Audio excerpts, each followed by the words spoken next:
Problem number 8, prove that 2r is equal to secant of theta plus pi over 4. Prove that this is a polar equation of a line in the xy plane. And so we can tell it's clearly a polar equation, so the important thing is showing that this is a line. And in fact, we'll even, in this problem, be able to figure out exactly what line it is. And so how do we go about doing that? Our first thing is, we don't know much about secant. So we want to convert to sines and cosines.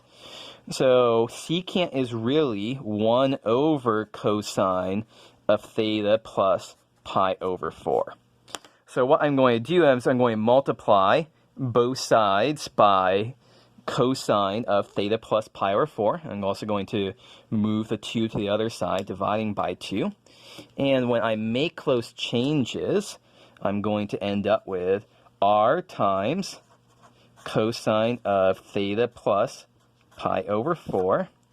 I'm going to end up with that is equal to 1/2. So step 1 is putting things in terms of cosines, because I'm more familiar with working with cosines and sines than I am with secants and polar coordinates. The second thing, and this is a very important step here, is to use the following identity. So we know we want to use the identity cosine of a plus b is equal to cosine A, times cosine B minus sine A times sine B. So we have lots of these cosine and sine, angle addition and angle subtraction formulas. This is the one that is going to be appropriate here because we have cosine of a sum of two different things. So it's hard for us to think about cosine of theta plus pi over 4. We'd much rather talk about cosine of theta, because we know, for example, r cosine theta is x and r sine theta is y. This will allow us to put it in terms of things that we know. So in this case, let's kind of do a little bit of side calculation here.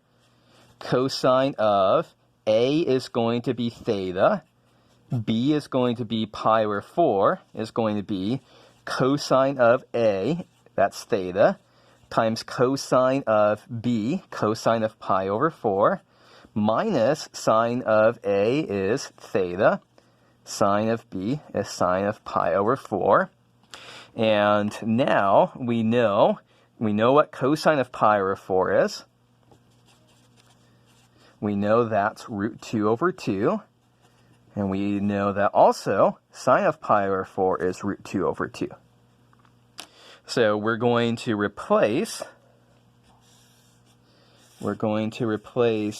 that with that. And what do we end up with? We end up with r times, we're going to factor out a root 2 over 2, times cosine theta minus sine theta is equal to 1/2. Now this is very close to the form that we want it in. Let's distribute out the multiplication of r times this. So we're going to have root 2 over 2 is r cosine theta times r cosine theta minus r sine theta.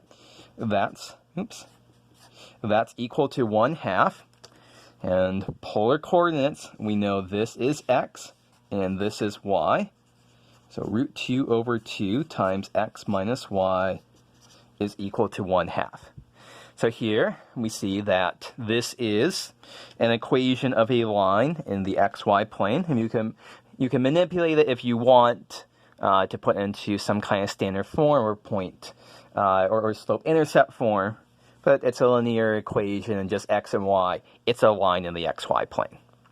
So the key point to here, the two key points, rewriting everything in terms of sines and cosines, because that's what we're more familiar with, and using this angle addition formula for cosine.